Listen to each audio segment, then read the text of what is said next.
with a search term like women's pink rubber coated insulated water bottle. Like that's my exact product. Now, the more specific you get to the product, the more specific the search is, the lower your search volume is going to be. So what we always look to do on product launches is like we try and find the intersection between good search volume, and good to us is like maybe even a couple thousand, depending on the budget, that also have really good relevancy to the product. Because what you're trying to do is you want to get in front of your exact shoppers. So example would be insulated water bottle is going to be really expensive and not super specific to my product. Like it's kind of specific, but not really specific. I'm trying to say like, okay, where can I start getting super specific to my product, but it's going to have enough search volume that I can get the sales volume that I need. So I would focus more on that versus than I would looking at only search volume.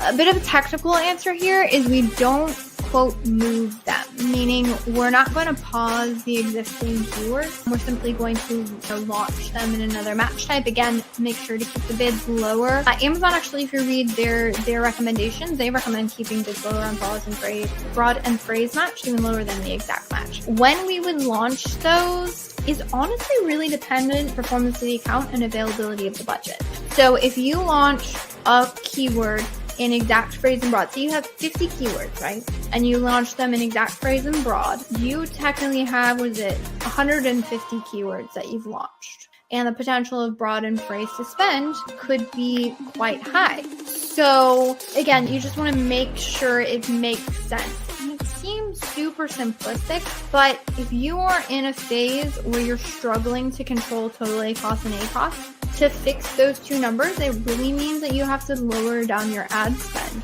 with ideally little to no impact of the total sales or the ad sales in the case of ACoS. If you introduce a whole, again, those 50 keywords in exact phrase and broad, and those you probably need to test and optimize the bids, etc., you're introducing a lot of additional ad spend into the account. So you do want to be aware of that and be careful with that. So that's kind of a benchmark that we use. But overall, I would say, I don't know if I would have like a certain time frame or a frame which I would hold back on. It really is dependent on the performance of the account. Another good question, which best bid strategy for phrase and exacts when you move? So again, we don't really move them. We would simply launch them in addition. We like to separate them by campaign as well. I think it gives us a little bit more control over, say, budgets for things. Now, as far as the bidding strategy, we're a super huge fan of using mainly dynamic down only. If it is a keyword that we want to ensure that we get impressions for, so for our launch keywords, for our main keywords, for anything we're trying to be aggressive with, we prefer a fixed bidding strategy. It's still going to be the same. It's still going to be pick highly relevant keywords. One other tip is pick keywords that fit within the budget of the account that you're launching. So for instance, if I have a couple $100 a day budget versus $50 a day budget, those launches are actually going to look a little bit different because I can't afford that many clicks on a $50 a day budget. Or if I had, a couple $100 or $1,000, I have a lot more room for clicks. So actually, you want budgets to play into your launch strategy. The other thing that you want to keep in mind, do not expect profitability on launch. This is a huge one. There's a lot of people that try and pull back and knee-jerk for profitability right out of the gate. That is not going to happen. The reason why it's not going to happen, and I'll tell you the numbers behind the numbers, is that ACoS is just going to be high on your product launches, and that is a function of two things. One, the aggressive cost per click you have to set to be able to get visibility in the beginning, and two, how low your product conversion rate is going to be, especially if you're launching without reviews. Those two things, once you start to be able to bring your cost per clicks down because you gain momentum or you're optimizing your bids, and then two, once your product conversion rate starts to increase because you're getting those reviews, maybe you're optimizing your listing a little bit more because you've learned more about your target market, that is going to help bring down your target ACoS. So those things, again, conversion rates are going to be low, high cost per clicks. That's actually like the nuts and bolts of why your ads are not profitable, and it's almost unreasonable to expect profitability in the beginning. And that's actually why, if you've ever had a product where you're like, no matter what I do, I cannot seem to bring the ACoS down, I'm struggling here, it's a function of that your conversion rate is remaining low and it's not improving, and your cost per clicks are remaining high and you're not able to improve them due to the market or something else. So again, I would still say pick highly relevant keywords, Also, make sure that whatever keywords that you have fits within your budget. Launch them. Aggressive, sponsored product, exact match, potentially sponsored brand video, exact match if you have the creative. Double down on that for a couple weeks and then start expanding from there.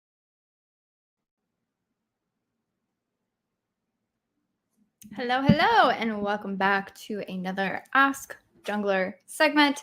This is my favorite day and hour of the week. I show up Thursdays, 12 p.m. Eastern Standard Time. Almost forgot what time zone I was in. And I show up here and answer your Amazon advertising questions for an entire hour, which is super awesome because I get to jam out on my absolute favorite topic. And so our goal here is to be able to bring our 6+ years of experience to your Amazon advertising questions so you can level up your game, grow those sales without having to sacrifice profits.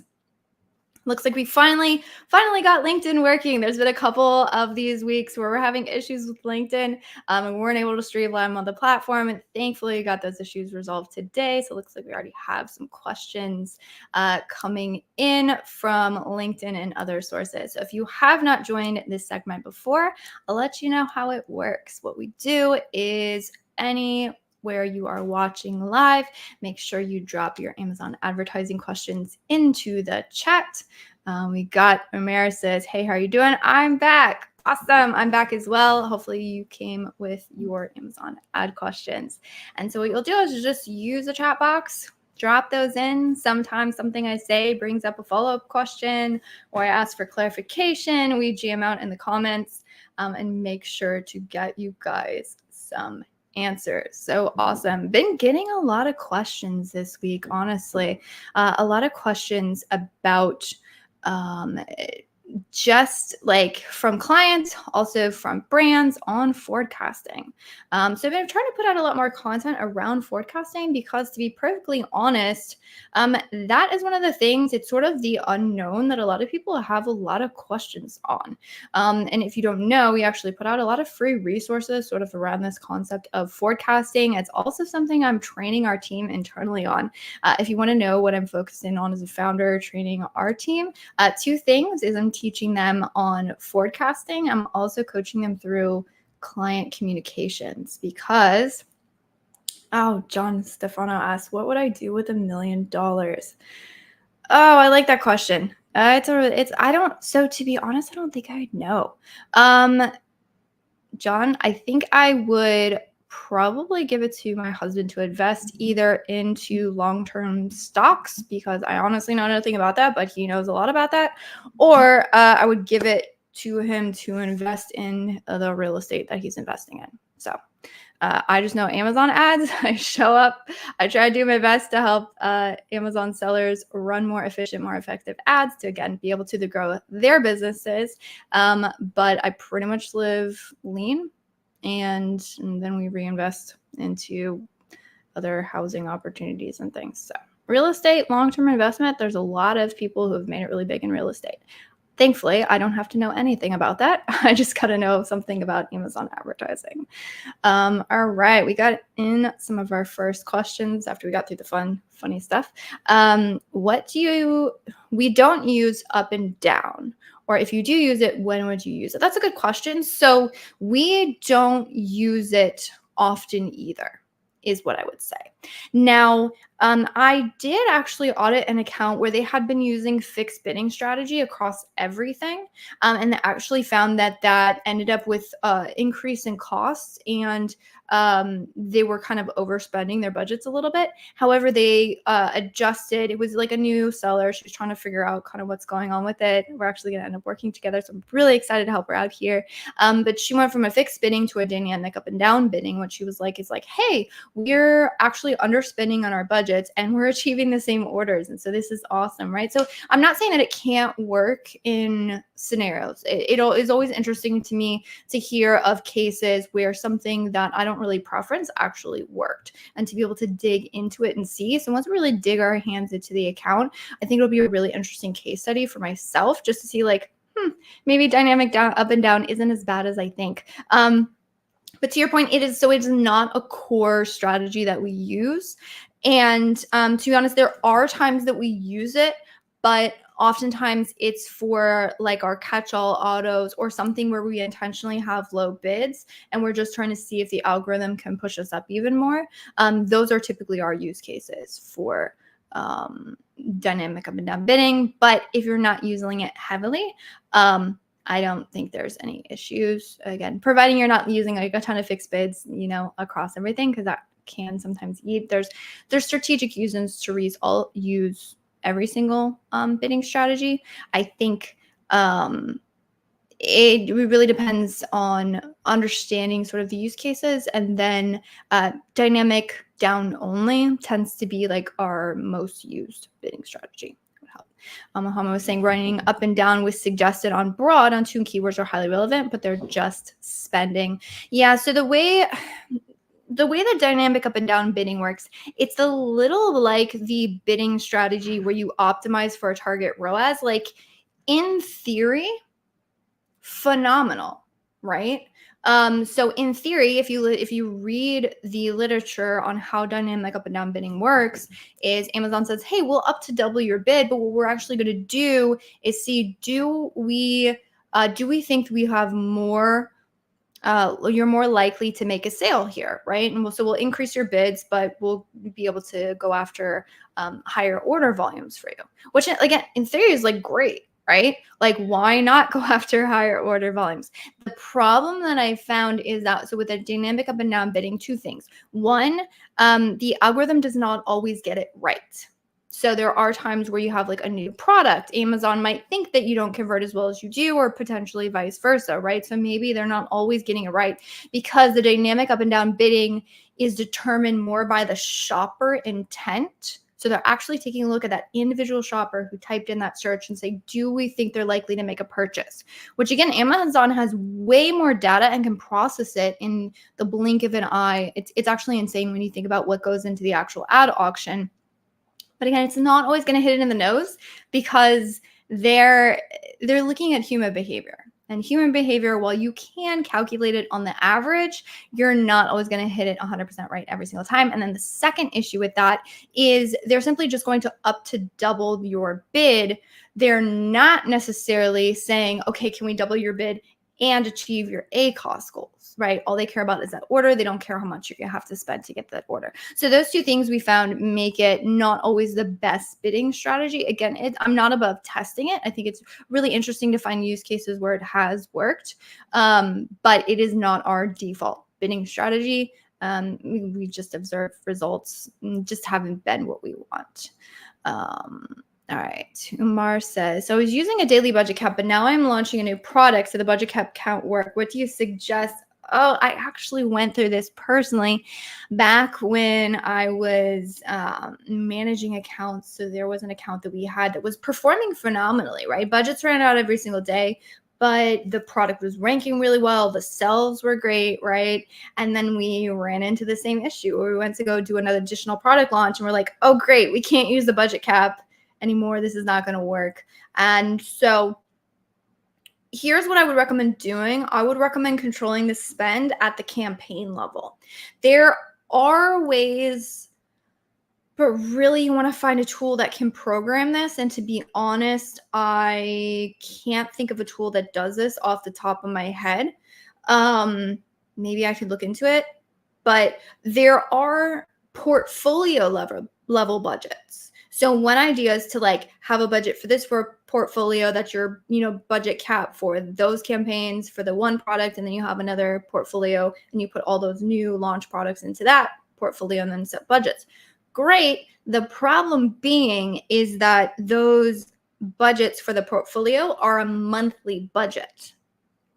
And so what ends up happening is, instead of capping it every single day and like evenly distributing the budget, what it's going to do is pretty much like run out almost immediately. And then you will just be left with no budget for the rest of the month, which means your campaigns aren't going to be running, which is not exactly what you're trying to achieve here, right? So a question is, do we have portfolio level budgets in the UK? I believe so. I would check it. You'll have to go into the portfolios and you'll click on the individual portfolio and you should be able to see the view if you have budgets. Now, I would say the way that people have gone around it and sort of like hacked the portfolio level budgets to be daily is what you'll do is you'll set the monthly budget for whatever your actual daily budget is, and then you'll actually have like a date range in which that budget you could put a date deadline on it. So what they'll do is they'll put the daily budget and then they'll put today's date, and then tomorrow they'll go in and they'll redo that date range. Now, the problem with that is that's a manual process. And so like if somebody forgets on the weekend to go in and reset your portfolio budgets, like there's way too many instances where you could end up with a potential human error there. So I'd be really scared of like making that a manual thing, because like what happens if it's a really important sale day for you and you're like, oh my gosh, I totally forgot, and everything's out of budget, right? So I would see if there, again, unfortunately I can't think of one off the top of my head, but I would see if you can find a software that would automate that for you. But the next best thing is going to be to just cap things at a campaign level. The best way to do this is going to be going into, because your campaigns are already running out of budget, or your campaigns are already spending up to the level of your account cap. So what you can actually do is you can download, I would download like a week's worth of data. And then what you can do is you can divide the spend by 7. So what has this campaign spent daily on average over the last 7 days? And then you just apply that as your campaign budget. And then that reset will essentially, on an individual campaign level, cap your spend where it has been historically, and then you can sort of nudge up or down from there. Now, doing that calculation to restrict the budget is super easy, right? Last 7 days, eliminate today's date so you don't have you don't get incorrect information. Download that, divide it by 7, apply it as a campaign budget, off to the races. The problem is going to be like when you want to kind of like incrementally increase things or decrease things, right? It's a little bit more technical, but totally doable. And then that allows you to then launch your additional campaigns. And then those are then, of course, capped by their respective budgets. That was how we ended up going about it. And it worked really well. John saying, you're a good sport. Always love your content. No, these are fun. I don't really talk a lot about my personal life, so always appreciate the prompt from a good friend. John Stefano says, I tested your catch-all low bid autos. They are great. Such a good tactic. Yes, I wish I could take credit for the origins of those. I can't. I forget who first introduced me to that concept back in the OG days, and I'm talking like 7 years ago at this point. But those work phenomenal. And for those of you who don't know what a catch-all auto is, it is the easiest thing in the world. It practically prints money for pennies on the dollar. It is an ad strategy that, 1, is amazing, 2, does not scale, unfortunately. So there's really specific ways in which you want to go about management of that campaign, so you don't like kind of get rid of the actual intent behind the campaign, meaning you really shouldn't increase your bids too high on that campaign. And I'm looking through the index of all of the past YouTube videos we have on the channel, because there is a lot of them. And somewhere in here, I have a video of the catch-all autos. All right, let's pull that up here. So this is a video, the campaign that prints money and how not to screw it up is the title of the video. I'm going to post it in the chat box. Unfortunately, those of you on LinkedIn, I can't automate sending you that chat, but I would recommend going and checking out that video because it's really, really beneficial and does really well pretty much in all of the accounts. Ruslan said, do you have cases of rule-based bidding work really well? Good question. So not really, but to be honest, it's because we haven't really done a lot of testing of it. So when it first rolled out, we did some tests on some campaigns that did have, a fair amount of data to them, because if you read, I do believe, and it's been a hot minute since I went and set it up, I do believe you have to have some campaign for performance for it to be able to go off of. And I think it's either a certain amount of clicks or a certain amount of days that it ran or something like that. If you try and set it up, it'll prompt you. But what we found is that, again, it's one of the things in theory that sounds amazing, right? Amazon's like, hey, put in a target ROAS, and what we're going to do is we're going to optimize your campaign so we can get the maximum amount of sales possible at this target ROAS. That's great, actually. But fun tip here is actually if you go in and set it, if you put the ROAS target well below what the actual ROAS is of the campaign, what you'll find out is that the UI will actually prompt you and be like, hey, we think if you lower the ROAS target too much, it's probably going to hurt like the impressions. You're not going to get much traction here, right? So you don't want to lower it so low, which is actually a really good practice if you're going in and trying to lower target ACoS. If I try to go from a target ACoS of a 50 to a 10, I'm pretty much just going to slaughter any impressions that I have. But if I try and go from a 50 to a 45, from a 45 to a 40, right, and stair step my way down, I'm going to get much better results. So I would say that the same principles are pretty much going to apply here. All that being said, to answer your question, we tested it and we just didn't find that it produced the same results we were able to get through our usual bid optimization. So we opted to not apply it.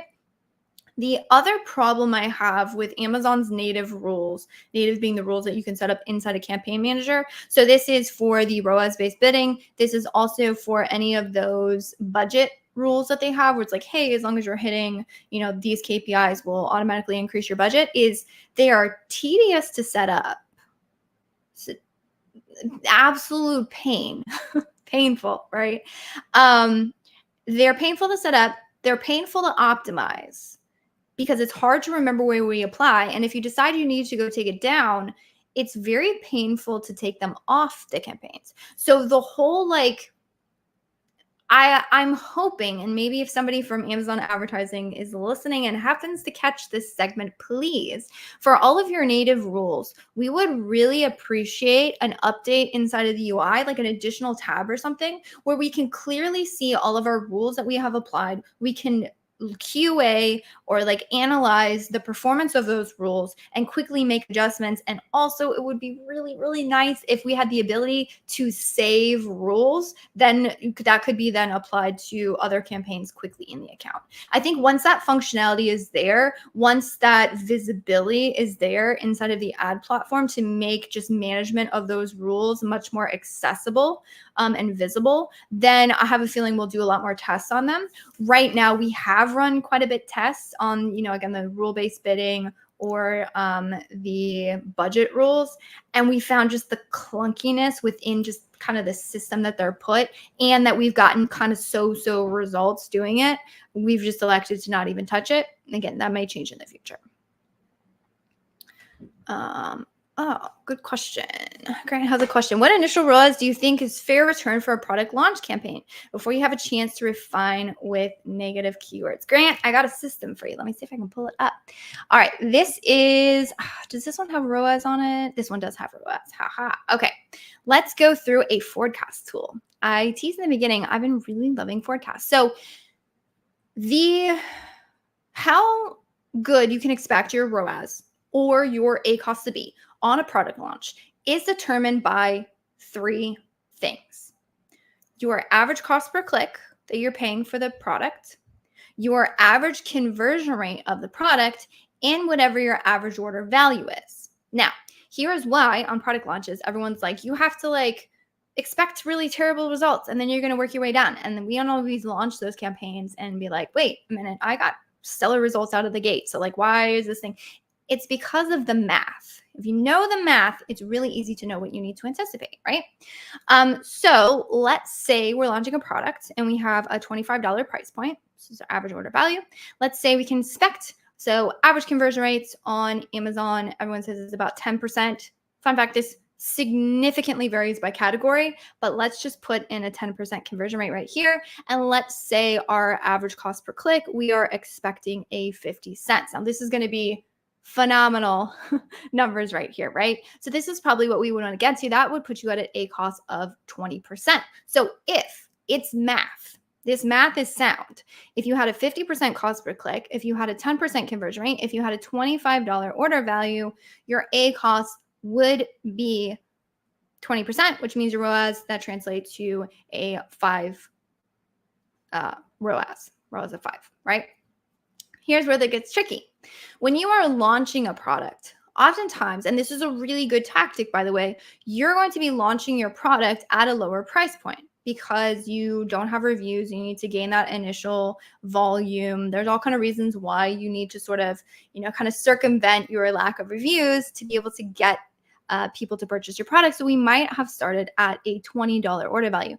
Notice how automatically that brings us down 1 point in ROAS and up 5 for our ACOS. So we went from a 20 to a 25%.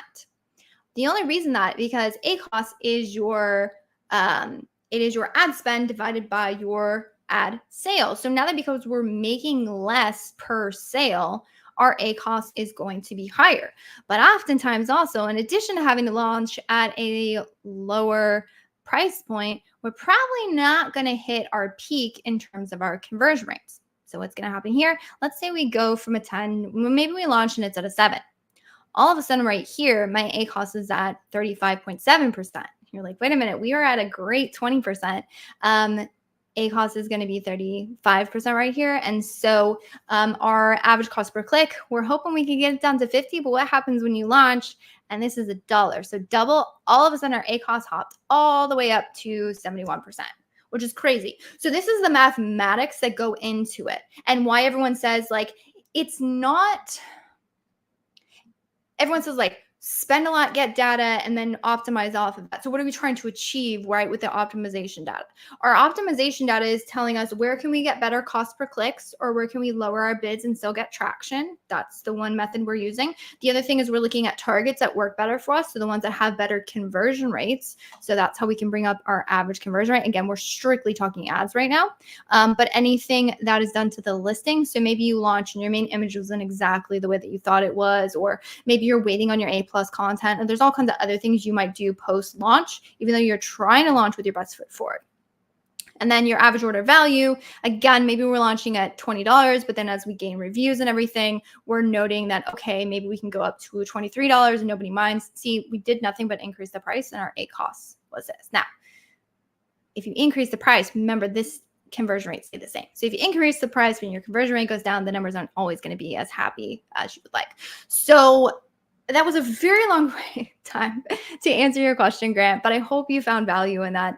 And it really is dependent on the product. So when you're talking about a fair return, and actually, let me see if I can, let's see, let me pop this up. I'm going to drop a link to the chat for a web page that you guys can actually go and get access to this tool if that would be helpful to you all. But really it's plugging your numbers and it's saying, okay, if I'm going to spend this much on average for my cost per click, if this is going to be my expected conversion rate, which is 1 divided by whatever the conversion rate, that gives you the average number of clicks on, or the number of clicks on average it takes you to convert to an order. So it's how much am I paying? How many clicks does it take? And then you divide that by, at the end of the day, when I make an order, how much do I make, which is your sale price / average order value, kind of the same thing, not exactly, but you could just put in sale price here. That will actually give you sort of what your ACOS is going to be. Of course, you can inverse that if you want to, if you are more comfortable calculating ROAS, and that's going to give you like, okay, what's possible. And I recommend doing like a best kind of average and then worst case scenario. So if the worst case scenario happens, you're not caught off guard. And then for some products, why they do so well is either the cost per clicks were much lower than they had thought they would have to do in that space, or the product just absolutely crushes it and the conversion rate is much, much higher than they forecasted for. And so that's why you'll see some people with screenshots and like, oh my gosh, this is like amazing. I can't believe, the orders I've gotten, and look at my ACOS. It's like sub 20% on my launch. Isn't this amazing? As much as we absolutely can influence the performance of a PPC launch as advertisers, like, give me somebody who knows their stuff in advertising and they will do significantly better on launch than somebody who doesn't know. But I do want to say the performance of a launch also highly, highly, highly depends on the performance of the product. And no good advertising strategy is going to fix a crappy product. That was a long one, but hopefully you guys found value. I am increasing the budget's cost per clicks of ads showing delivering on all tabs, but still 0 impressions. Is it because I'm using printable integrations. Are you doing print on demand products? Because I know you can advertise on print on demand products. Let me see if I can find it for you, because there is another video that I have on how to troubleshoot low or no impressions. All right. What you want to do, so you said it's delivering on all tabs. Okay, you want to make sure, yeah, so the products are delivering, so it means that there's not any issues. The typical response, which is going to be my response here, is you might just have to increase the bits.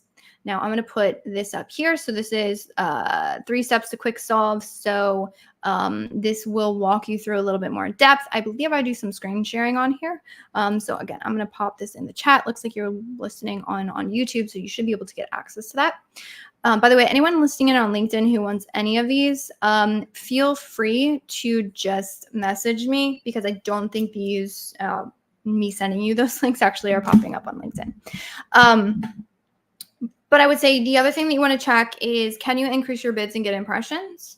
It might be that your bid isn't as competitive in the ad auction. The other possible reason would be your product is not well indexed. And so Amazon, they are very careful to not, like, they don't want a lot of people to be able to advertise super aggressively and have like socks show up when people are trying to look for running shoes, right? They want to keep their search pages very clean and very intentional. And so if for whatever reason your product is not well indexed and Amazon doesn't really feel it fits very well on those search pages, you actually will struggle to gain impressions there. So one way that you can actually find this out is, I call it like creating a dummy campaign. So what you want to do is go into the ad console, add that particular product to a manual campaign, and simply look at the recommended keywords. The more specific those recommended keywords are to your particular product, sort of the better index, or the better that the ad algorithm understands your product. So I would go through those three things. Obviously, you already did the first one, which is checking that they're delivered, but I would look at, does increasing bids help with impressions? And if not, look into indexing. Umar says, yes, there's a date range in portfolio. I just see this. Yep. So you can leverage that date range. Again, I do kind of recommend getting some form of automation on there to help with that. But I mean, you're welcome to try and do it manual if you think you can keep up with it. Just be careful. You're not going to like run out of budget. What is your pricing strategy? So this is outside of a realm of expertise, because I am your ad girl. But that's all I feel really comfortable to be confident to speak on. That being said, I know some amazing people in the space. And so, which actually that's something I've been thinking about, is bringing on experts on this particular show surrounding other questions. So maybe we'll do that in the future. But I highly recommend watching this video, Amazon Pricing Strategy Explained. Jason Han, he is from AZ Seller Kit. He is the awesome brain behind AZ Seller Kit's pricing algorithm. So he goes through an amazing data-backed way of doing it. Let's see. And his recommendation is to slowly do pricing and then watch for what they call order velocity. Because your sessions and your conversion rates inside of business reports have about a 2-day delay on them. So it's kind of hard to track conversion rates in real time, but you can track sort of the orders, the order velocity of the products. And so you're basically increasing price and then say like, did I screw up my orders? Is nobody purchasing? And then you use that sort of as your barometer to do the adjustments. But he gets very specific in that video as far as like how much to do adjustments, where, and a lot of things that you should be aware of as you go through and do those adjustments. So highly recommend looking at that. All right. If possible, make the price of this product 20% lower than the lowest price of the first page. Organic seller trying to run ads, exact product. Yeah, so it looks like this is a launch strategy. If you're able to, I mean, it is very helpful to start at a lower price. a lot of these questions, you have your best, and then you also have like what's best for you as a business. So what I find is, although it's helpful to give advice, just like I am on this channel, talking Amazon ads, which is why I love these sort of platforms when you guys show up and you ask your specific questions. Because what I find is that the most important thing, oh my gosh, the most important thing when running any Amazon advertising is getting crystal clear on your goals and also your constraints. Your goals, what do I want to achieve? My constraints, I am not willing to give up this. Not willing to give up this. So in the case of pricing, right? My goal is to grow sales, and my constraint is that I already have really low margins and I can only afford to do X, Y, Z. And then your job is to figure out how much can I achieve within those constraints. And then sometimes you have to have conversations on constraints really hurting goals and which one do you prefer and all of that. But yeah, getting really solid on where you want to go is so important, and honestly is the cornerstone of doing any sort of forecasting. So, Son, what is your experience in day parting? Worth it? I mean, in general, we lose traffic if we apply it. Yes. So the thing with day parting is you will lose ad traffic. Don't necessarily have to lose out on sales. There is this, to my personal opinion, incorrect correlation in my industry that when you're losing out on ad visibility, you will always 100% lose out on sales. Now, what I will say is that there is a correlation between the two to some degree, but the question is to what degree? And if I'm only going to lose ad sales, but I don't necessarily lose organic sales, and if I'm not profitable on those lost ad sales, doesn't really matter to me. And again, that's kind of a business decision because there are certain brands where there are legitimate reasons. Now, I know everyone who's like optimizing for profits only are like, why in the world are you optimizing for sales growth? There's no reason to give up profitability. And yet there are some legitimate reasons. For example, some brands, if they hit a certain order volume, they can negotiate much better rates with their suppliers, right? Maybe their shipping gets a lot better. There are ways where you can get economy at scale, and sometimes it is useful to give things up to achieve that scale. But again, you really need to know your business very well, and you need to understand your numbers and where you're looking to go. So there are reasons why.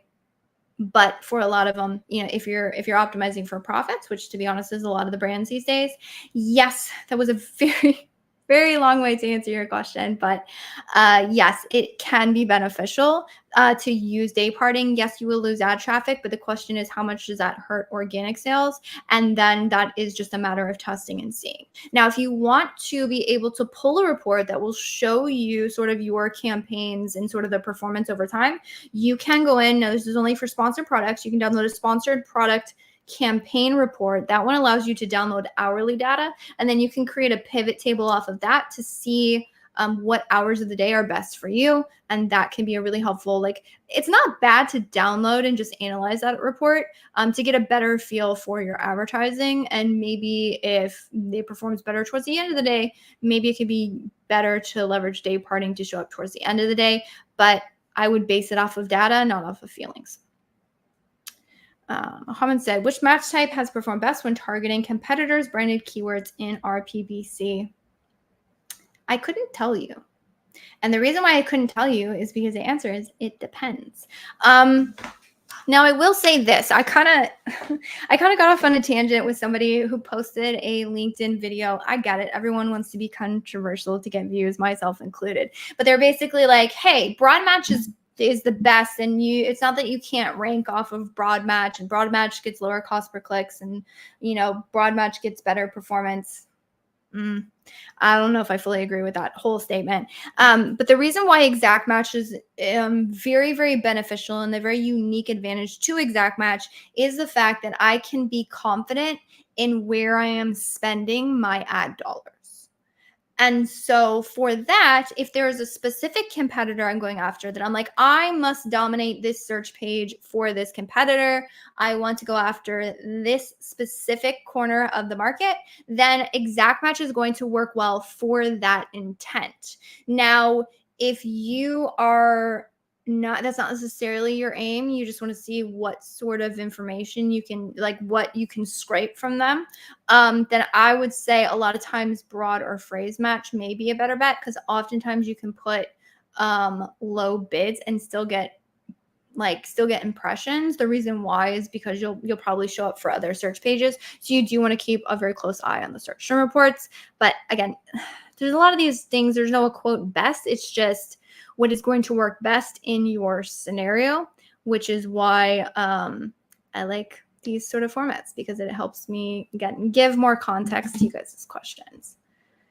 Oh my goodness. All right, let's see if we can get this one. All right, another specific question, which is awesome. Love specific questions.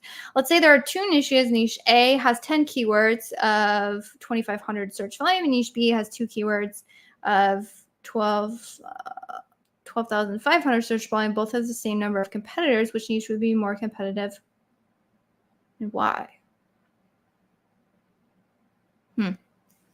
It's not actually going to depend on search volume.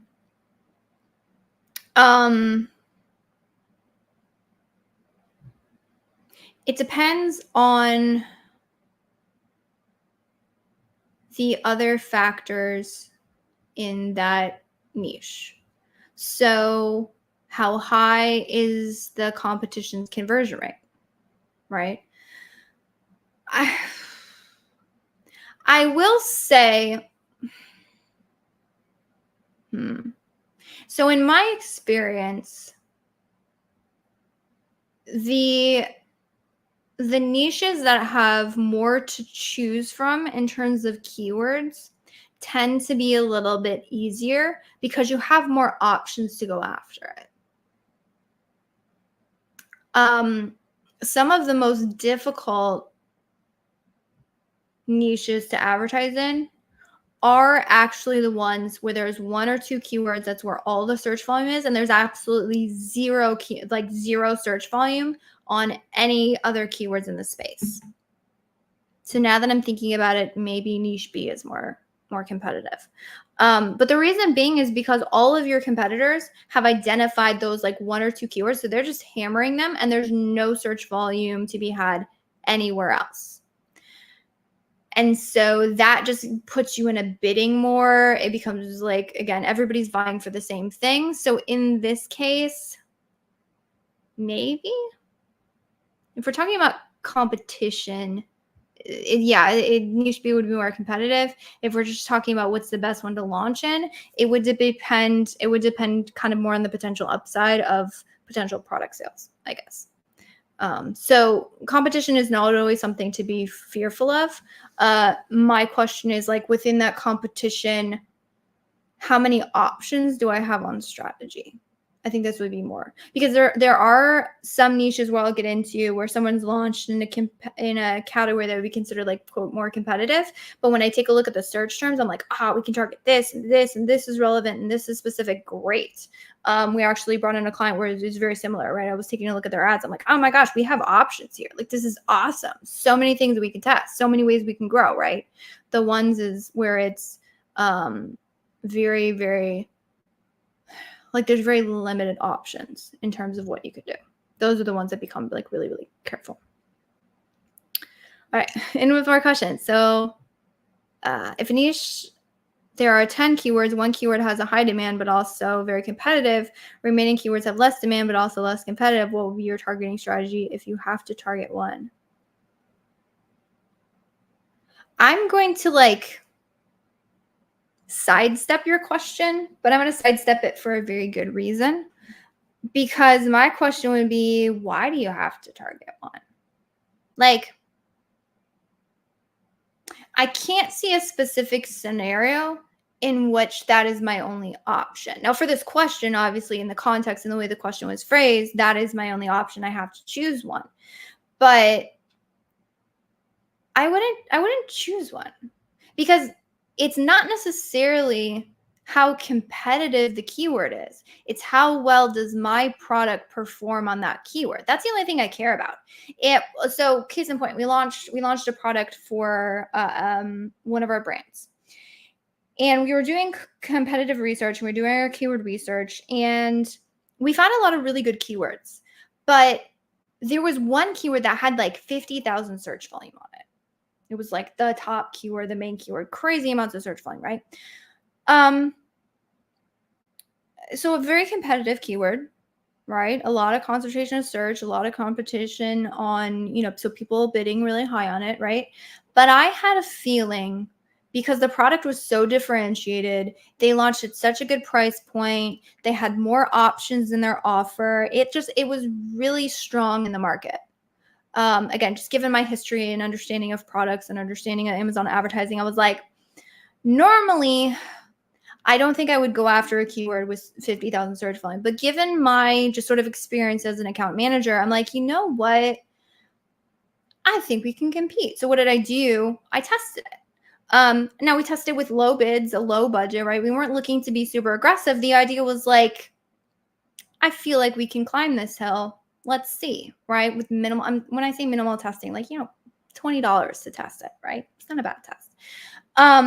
We crushed it.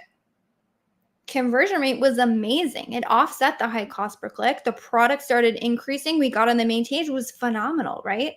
So in that scenario, right, if we wanted to stick to like what we know, or, oh, we must only test one, we wouldn't even bother, because we're like, oh, this is the competitive. So what I'm telling you is it's not going back to sort of this ACoS PPC forecasting. Actually not that one. I'm looking to do this one. So if I'm going back to like sort of this ACoS PPC forecasting tool, if you notice these numbers, if this conversion rate on this particular, on one keyword was up to 12%, like that brought us from a 60 something ACoS down to a 36, right? So if on that competitive keyword, you can absolutely crush it. It can do well for you. The problem that you're trying to figure out is just, where do I perform best? And oftentimes it's not the competitive keyword, because your product just isn't at a level where it is appealing to shoppers, or is as appealing to shoppers as other products on that search page. But if you can launch something that is very appealing to shoppers on that search page, like, why not? All right, Joseph. Awesome. So, hey, does Amazon ever mention the documentation that PPC helps for organic? Of course, we know it does, but do they ever mention this? What type of keyword campaigns gives us the best organic juice? Good question. So I will say, to my knowledge, I don't believe Amazon does release that literature. If I find it, I'll definitely publish it and let you know, because that is a very good, just you're always in here with the good questions, making me think, so I appreciate it. Now that being said, there's someone in the space who, honestly, he's a freaking genius. He will make your brain hurt. His name is Brian R. Johnson. If you've been in the Amazon ad agency for any length of time, you know him. He basically, I don't want to say like started, but I mean, like, he is one of like the four, like one of the people who crafted the industry that I'm in. And like, I only was able to slingshot my knowledge set so far because of people like Brian Johnson being super generous with the information. He used to be part of an Amazon ad agency, so he knows ads very well. He also knows creatives and other things, and has since moved on to an insanely interesting project. Now, if you listen to him, your brain will hurt, because he's genius, although he does a very good job of explaining things. I would recommend following him, because what he's actually doing is they're using big data and AI processing to be able to determine what the algorithm actually favors when it comes to ranking products. And fun fact, the thing that they've actually discovered through that is that it actually is dependent on your category. every single individual category and subcategory actually has its nuances and the things that the algorithm prioritizes. Now, the one thing that he has determined is that order velocity and conversion rate, they're not always actually the primary things considered, but they are part of the equation. Now, I'm going to see if I can find one of his posts where he talks about this because it's quite interesting. But trying to say, there are some times where he's put out, he said like it is highly dependent on the category, but he gives you kind of like a top 5 in some places. So if I can find it, I'll pull it up for you. But what I will say is that ads do add to order velocity. And that's very apparent. And so because of that, you can sort of not like hijack the order velocity, but you can inflate the order velocity again through a specific search page to help accelerate and improve your ranking. And so because of this, yes, ads influence organic ranking. Does Amazon talk about it? I don't know. Brian Johnson's actually been able to confirm it, which is great. But that is actually one of the reasons why sometimes you'll like push a keyword and you'll push a cost really high, and then you'll realize like, oh shoot, this is unsustainable in terms of profits and I have to bring it back down. And as soon as you sort of cease those advertising efforts on that one search page, your ranking drops. The reason why is because, at least if you listen to Brian Johnson and the way he talks about it, he said there's actually a lot of other ranking factors that you're not optimizing to help like improve your chances of ranking. So that could be another reason. Another reason is that you just aren't able to sustain the order velocity needed to rank on that search. And so then it sort of drops off. I'm kind of going back on a tangent, but what type of keyword or campaign gives us the best organic juice?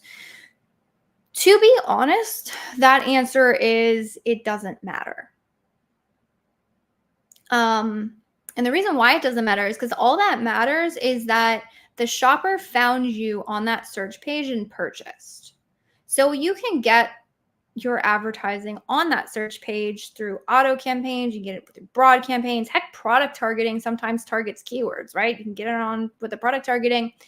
So the question is not necessarily which one is, quote, best for organic, because it doesn't really matter. My question as an Amazon advertiser that will shape my answer to this question is, so again, it's not that one's going to do it better than the other. It's through which campaign, which ad type can I get the best control over making sure I'm showing up on that search page? And the answer to that one is going to be exact match.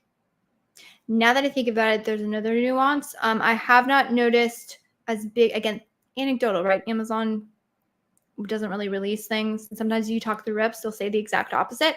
But it has been my experience that sponsored brand and sponsored display campaigns don't really seem to influence organic ranking. So for that reason, there's also way more ad inventory. Now I have my own personal sort of pet theories as to why I don't necessarily think there's any issue with the ad type itself. I think it more has to do with like ad inventory and shopper behavior. But again, personal things that I can't really vet, although I'm really interested to see, if Brian Johnson does a little bit more, they kind of expand the things that they're looking at. He would be the one to be able to correlate those kind of things. So anyways, that was a very, very long-winded way, but it hopefully gave you some insights into like kind of how it works and how the ads can be beneficial to, again, just kind of like increase your overall total sales on the platform. Thank you so much. Really appreciate it and thankful for all the answers. Helps me a lot. Awesome. So that is my goal with this segment, is to show up, be able to answer everyone's Amazon ad questions, add value, and get you guys well on your way to growing sales. Awesome. All right. Hey, Liz, I have a question also for you. When we run PPC on Amazon, like sponsored ads, also display ads, also run brand ads. So we saw cannibalization there. How do you figure by frequency?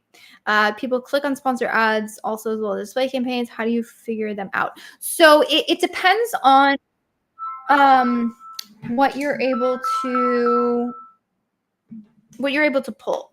So you can, if you have access to DSP, you can get access to Amazon's Marketing Cloud, and you can now Marketing Cloud, like its whole analytics, it's crazy. You can get things like path to purchase and figure out, are your sponsored brand ads having a lift? Without that data point, it's us just guessing in the dark, to be honest. So cannibalization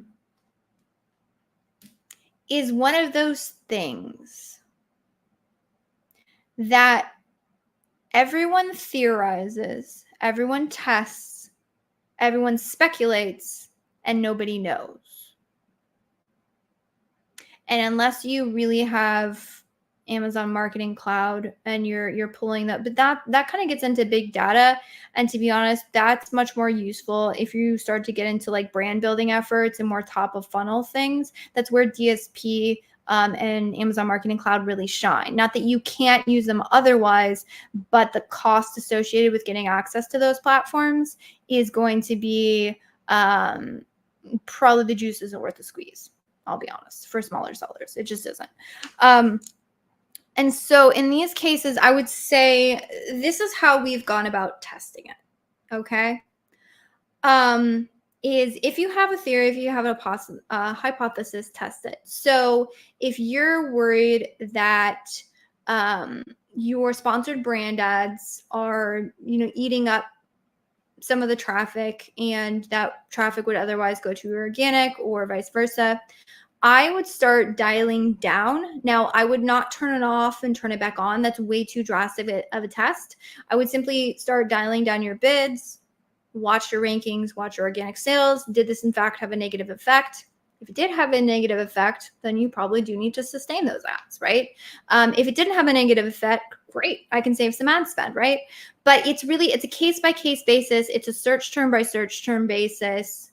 There's no real definitive answers out there other than having a hypothesis, testing it incrementally, observing the results, and then adjusting based on those observed results is the best way you can do it. Cool. Do you have a campaign that performs 3 to 4 days great and then experience a major downtrend? After that, you turn it off and repeat the stuff to some short pause. Do the same thing. 3 days great and downtrend.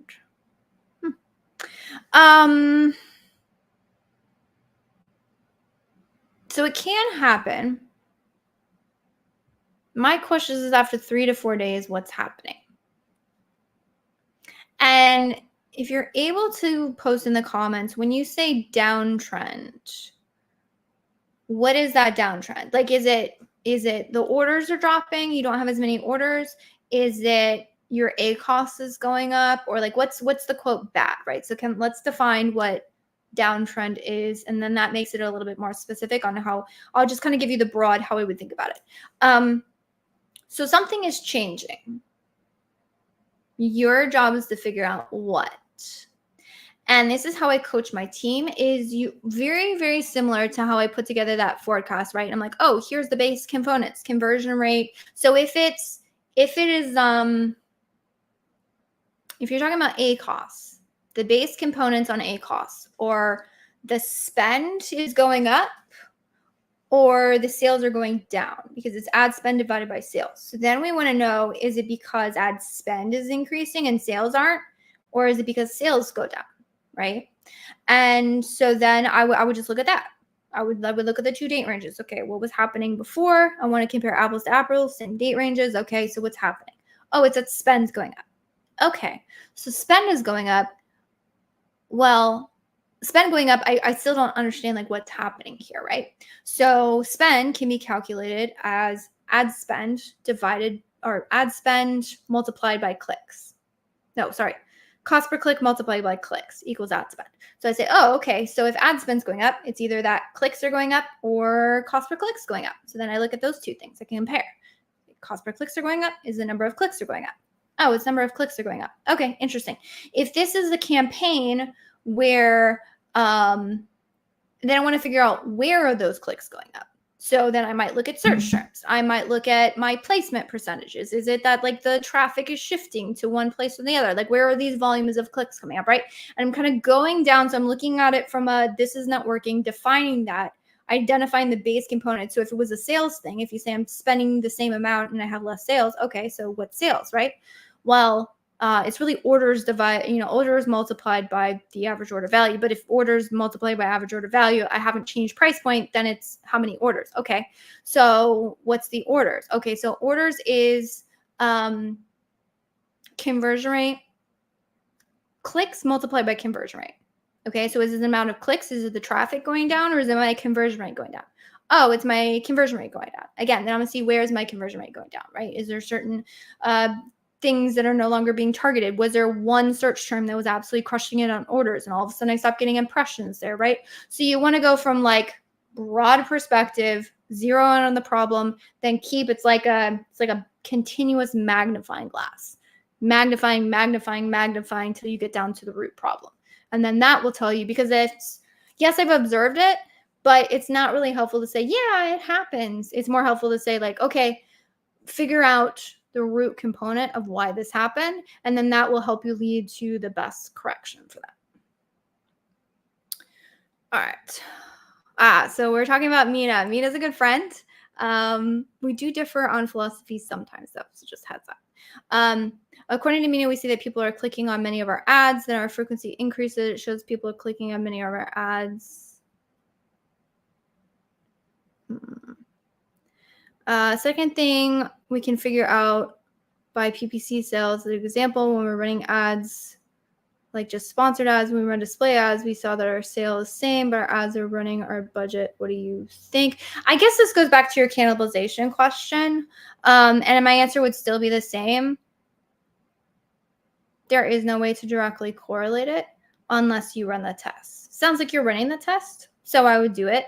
I mean, like we have so what Mina's talking about is his overall observations, right? Which in general may be correct, but may not always address every single use case. I tend to make things more complicated, to be honest. The reason why is because the longer I've been in this industry, the more that I realize that for every single category, for every single product, for every single product type, like you can have a home decor product. If we're talking $100 product, if we're talking a $15 product, those ad strategies are completely different. And then throw in sort of the also twist is that just because products and markets and strategy, like just because those things are the same does not necessarily mean that the business owner and the business owner's goals are the same. So my answers to most questions are shaped by what is this specific scenario and what are we trying to achieve, and what is my recommendations giving my understanding of this scenario, and also trying to shape that by what the actual business goals are. Because honestly, to be perfectly frank, the question of how much should I spend on my PPC on launch, one of the crucial factors to that nobody in my industry talks about. And I'm not saying there's not smart people who don't understand this. I'm just saying I don't know if I've ever publicly heard anybody say is that the answer to that question should be significantly impacted by the business. Business being, what is their cash flow? What are their goals? How quickly do they want to get there? What are their goals in terms of profits? Like, yes, to a degree, right? Give me a $5 a day budget. I'm not really going to have much that I can get you for that, right? So there is that sort of push-pull dynamic. But when you completely eliminate personal and business goals from the equation when it comes to ad strategy, you're doing the brand a significant disservice. And so that's kind of where I come, which again, I realize that I get more into the nuances and the details and the case-by-case basis with a lot of my questions, which, to be honest, is why I love being able to show up here and answer these very, very specific and tactical questions. But yeah, I would say in that it really is a case-by-case basis, is what I would go. Let's see. Okay, so this is a good follow-up to your question on like, hey, I noticed something changing. All of a sudden, this is what's not working. ACoS is growing. Okay, yeah. So if ACoS is growing, it is a factor of either the ad sales went down or your spend went up. So I would recommend looking at, if you haven't run these campaigns too long ago, you should be able to go through and look at those 3 to 4 days and then like 3 to 4 days after. And then so just say, okay, was it ad spend or ad sales? Okay, well, it was ad spend. Okay, so was it more clicks? Was it higher cost per clicks? Oh, it's higher cost per clicks. Okay, then like dig into the search terms, dig into the placements, just kind of QA, like where were those cost per clicks coming from? And those will often lead you to some really nitty gritty answers. Sometimes it's just a matter of like it started latching onto a specific search term and you can negate that search term and improve the campaign. There have been scenarios, I'm not saying that's always going to be the case, but there are quite a few times where that, you can find some very nitty gritty fixes to those issues. All right. No, I appreciate everyone showing up for this. This has been a phenomenal discussion. You guys are absolutely awesome. I appreciate you guys every single week. So I am going to be, again, I'm going to be here in same time, same place next week, Thursdays, 12 p.m. Eastern Standard Time. Forget what that translates into. If you want any of the links that I shared in the chat, or if you're re-listening to this and you're unable to find the links, feel free to reach out to me on any of the social channels. Remind me of what the link was. I'll be more than happy to get it to you. And as always, I will see you guys next time. Again, same time, same place. Thanks so much. And that wraps up this episode of the Ask Junglr Amazon Advertising Podcast. I hope you found these insights and strategies helpful in your Amazon PPC journey. Remember, if you have a burning Amazon ad question that you'd like answers to, head over to junglr.com/live to join our next live Q&A session. Until next time, keep optimizing those ads and stay hungry.